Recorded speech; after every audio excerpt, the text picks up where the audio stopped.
Cricket அத்துரு கமுட்டுவாக் Sabapathi Iran Wickramaratne என்பதாக இன்றைய தினம் அந்த செய்திக்கு லங்காதி பத்திரிகை தலைப்பெற்றுவது நாங்கள் காணக்கூடியதாக இருக்கிறது. ஏனைய பத்திரிகைகளிலும் அது தொடர்பான செய்திகள் முக்கியமாக இடம்பிடிக்க இன்றைய வீரகேசரி பத்திரிகையில் ஷம்மி சில்வா குழுவினர் ராஜினாமா, ஈரான் தலைமையில் புதிய நிர்வாக குழு, சிதாத் ரோஷான் சங்கா ஷாப்டர் உட்பட 9 பேர் குழுவில் என்பதாக இன்றைய வீரகேசரி பத்திரிகை தலைப்பெற்றுவது நாங்கள் காணக்கூடியதாக இருக்கிறது. டெய்லி மிரர் பத்திரிகையினுடைய பிரதான தலைப்புச் செய்தியாகவும் அந்த செய்தி இடம்பெடுத்திருப்பது நாங்கள் காணக்கூடியதாக டெய்லி மிரர் பத்திரிகை இவ்வாறு கூறுகிறது. ஈரான் சங்கா மகாநாம டு ரீஸ்ட்ரக்சர் ஸ்ரீலங்கா கிரிக்கெட் என்பதாக அந்த செய்திக்கு தலைப்பிடுகிறது. ஈரான் சங்கக்கார மகாநாம ஆகியோர் இலங்கை கிரிக்கெட்டை மீள கட்டமைப்பு செய்வார்களா என்பதாக தெரிவித்து அந்த செய்தி இன்றைய தினம் டெய்லி மிரர் பத்திரிகையுடைய முக்கியமான செய்தியாக இடம்பெடுக்கிறது.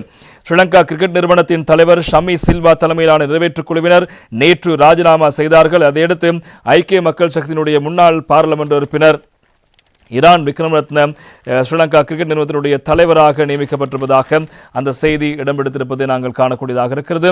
அந்த அடிப்படையில் புதிய நிர்வாக குழு ஒன்றையும் விளையாட்டுத்துறை அமைச்சு நேற்று தினம் அறிவித்திருக்கிறது. இலங்கை கிரிக்கெட் அணியின் முன்னாள் நட்சத்திரங்களான சிதாத் வெத்தமுனி, ரோஷான் மகாநாம, குமார் சங்கக்கார முதலானவரும் புதிய நிர்வாக குழுவில் இடம்பெடுத்திருக்கிறார்கள். 2019 ஆண்டு முதல் ஸ்ரீலங்கா கிரிக்கெட் நிறுவனத்தின் தலைவராக பதவி வகித்த ஷமி சில்வா கடந்த வருடம் மார்ச் மாதம் நடைபெற்ற தேர்தலில் அவர் 4வது முறையாகவும் தெரிவு செய்யப்பட்டார். கடந்த 2020 உலகக்கிண தொடரில் இலங்கை அணி அடைந்த தோல்விகளை அடுத்து ஸ்ரீலங்கா கிரிக்கெட்டுக்கு புதிய நிர்வாகத்தை நியமிக்க வேண்டும் என்ற குரல்கள் ஓங்கி ஒலித்தன. இந்த நிலையில் ஷமி சில்வா தலைமையிலான நிறைவேற்றுக் குழுவினரை ராஜினாமா செய்யுமாறு ஜனாதிபதி அனுரகுமார் திசாநாயக்க கோரியிருப்பதாக செய்திகள் வெளியாகிறது.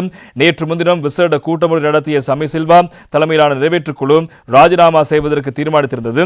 இதனை அடுத்து நேற்று ஷமி சில்வா உள்ளிட்ட குழுவினர் ராஜினாமாவை அறிவித்தார்கள்.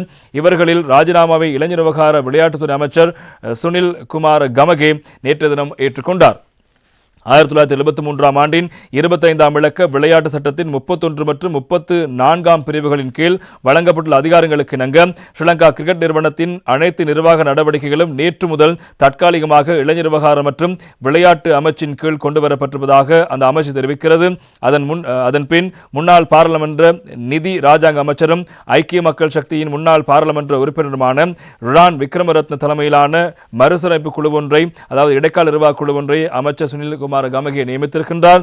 9 பேர் கொண்ட இக்குழுவில் ஏனைய உறுப்பினர்களாக சிதாத் வெத்தமுனி, ரோஷான் மகாநாம, குமார் சங்கக்காரன், பிரகாஷ் ஷாப்டர், துசிர ரதெல்ல, அவந்தி கொலம்பகே, உப்புல் குமாரப்பெரும, டினால் பிலிப்ஸ் ஆகியோர் இந்த குழுவின் ஏனைய உறுப்பினராக நியமிக்கப்பட்டிருக்கிறார்கள். 68 வயதான ஈரான் விக்ரமரத்னம் கொழும்பு ரோயல் கல்லூரியின் பழைய மாணவர் ஆவார். அப்பாடசாலையின் கிரிக்கெட் அணியின் வீரராகவும் திகழ்ந்தவர். இலங்கை பாடசாலைக்கு இடையிலான கிரிக்கெட் போட்டிகளில் பங்கு பெற்றிய அவர் தேசிய பாடசாலை மட்டத்தில் ஒரு சிறந்த துடுப்பாட்ட வீரராக தனது திறமையை வெளிப்படுத்தியிருக்கிறார். 1977ஆம் ஆண்டு தமிழ் யூனியன் கிரிக்கெட் கழக அணியின் ஆரம்ப துடுப்பாட்ட வீரராகவும் அவர் விளையாடியிருக்கிறார். இங்கிலாந்தின் கேண்ட் அம்சூர் லீக் தொடரிலும் அவர் விளையாடியிருக்கிறார். முன்னாள் வங்கியாளரான அவர் தேசிய அபிவிருத்தி வங்கியின் பிரதம நிறைவேற்று அதிகாரியாகவும் பதவி வகித்திருக்கிறார். பின்னர் அரசியலில் பிரவேசித்த அவர் 2017 மே முதல் 2017 நவம்பர் வரை நிதி ராஜாங்க அமைச்சராகவும் பதவியேற்றிருந்தார் என்பது முக்கியமான தகவல். எனவே இப்போது ஷமி சில்வா தலைமையிலான நிறைவேற்றுக் குழு பதவி நீக்கப்பட்டிருக்கிறார்கள், அவர் பதவி விலகியிருக்கிறார்கள். அவர்களுக்கு பதிலாக ஈரான் விக்ரம தலைமையிலான இடைக்கால குழு ஒன்று ஸ்ரீலங்கா கிரிக்கெட்டுக்காக இப்போது நியமிக்கப்பட்டிருக்கிறார்கள். சிதாத் வெத்தமுனி, அதே போல குமார் சங்கக்கார், ரோஷான் மகாநாம ஆகிய முக்கிய வீரர்களும் இந்த குழுவில் இணைந்திருப்பதன் காரணத்தினால் ஸ்ரீலங்கா கிரிக்கெட் தொடர்பான ஒரு சிறந்த எதிர்காலத்தை பார்க்கக்கூடிய சந்தர்ப்பம் மக்களுக்கு கிடைக்கும் என்ற நம்பிக்கை இருக்கிறது. இந்த வகையில்தான் இன்னும் ஒரு தகவல் ஒன்றும் இன்றைய டெய்லி மிரர் பத்திரிகையில் வருகிறது. பிரதான தலைப்போடு இணைந்த கட்டமிடப்பட்ட செய்தியாக SJP to take action against Iran என்பதாக அந்த செய்திக்கு தலைப்பெற்றிருப்பது நாங்கள் காணக்கூடியதாக இருக்கிறது. குறிப்பாக இந்த இடைக்கால குழுவினுடைய தலைவராக ஈரான் விக்ரமரத்ன அவர்கள் நியமிக்கப்பட்டிருக்கிறார். எனவே அவர் கட்சியினுடைய எந்த விடயங்களையும் கேட்காமல் இவ்வாறு அரசாங்கத்தினுடைய வழங்கப்படுகின்ற ஒரு பதவியை அவர் பெற்றுக்கொண்ட காரணத்தினால் அவருக்கு எதிராக ஒழுக்காற்று நடவடிக்கை எடுப்பதா இல்லையா என்பது தொடர்பான விசாரணைகளை ஆரம்பிக்கப் போவதாக ஐக்கிய மக்கள் சக்தியினுடைய பொதுச் செயலாளர் ராஞ்சித் மது பண்டார நேற்று தினம் தெரிவித்திருப்பதாக அந்த செய்தி முக்கியமாக இருப்பதை காணலாம். எனவே உயர்மட்ட குழுவூடாக ஆராயப்பட்டு வருவதாகவும், எனவே ஈரான் விக்ரமத்துக்கு எதிராக இந்த பதவியை பெற்றுக்கொண்டமைக்கு எதிராக நடவடிக்கை எடுக்க கலந்தாய்வுகள் மேற்கொள்ளப்பட்டு வருவதாகவும் ராஞ்சித் மது பண்டார இந்த தகவலை தெரிவித்திருப்பதாக டெய்லி மிரர் பத்திரிகை தலைப்பெற்றிருக்கிறது. மேலதிக செய்திகளை